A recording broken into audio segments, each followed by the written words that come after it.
They returned down the winding path until coming upon a lighted area where some clearing had been set up with wooden chairs and barrels.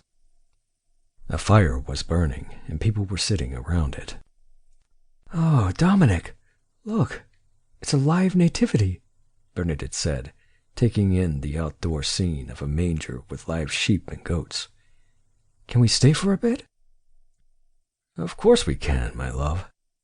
Dominic leaned down to kiss his wife's nose. There was a notice that the next show was in about 10 minutes. The trio moved to find seats as close to the front as possible.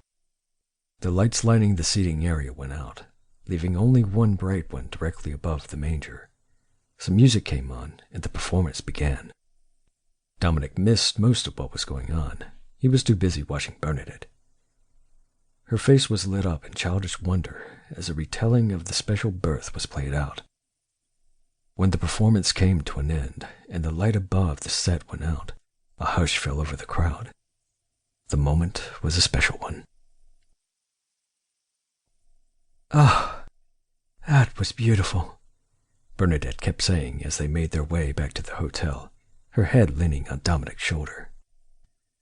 "Yes, it was," Dominic said.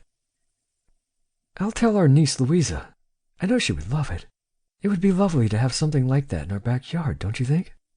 "It would," Dominic said as they reached the back of the hotel. "Before we go inside, there's something I have to do. I promised Louisa. It was a part of this Christmas getaway she planned for us," Dominic said, grinning. "And what is that?" Bernadette said, turning. "This." Dominic bent down and took some snow.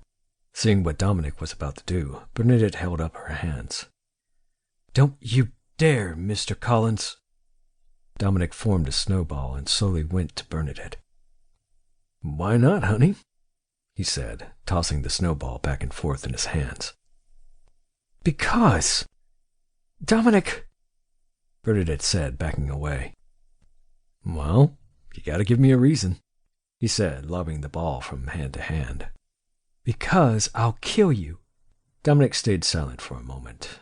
Then he said, "I'll sacrifice my life over it." He threw the snowball, deliberately missing Bernadette.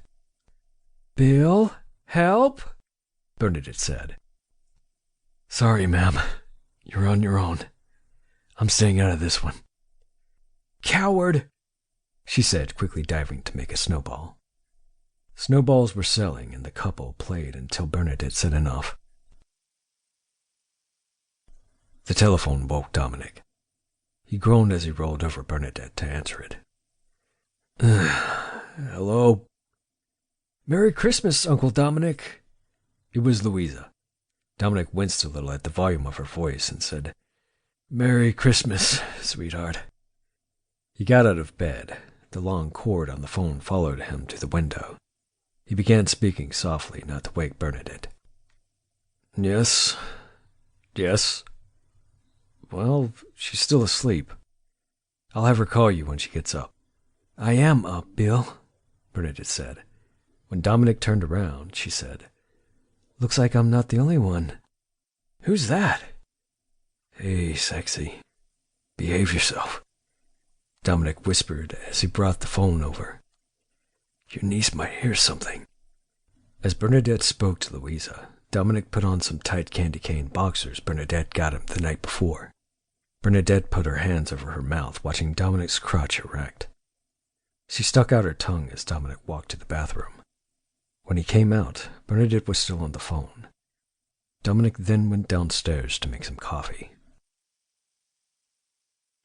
Dominic was on the sofa, drinking and munching on fruitcake when Bernadette came down. "I'm so sorry, darling," she said as she reached the bottom of the stairs. "You know Louisa. Our niece is a talker." "I do," Dominic said. "I made you some tea." "What time is it?"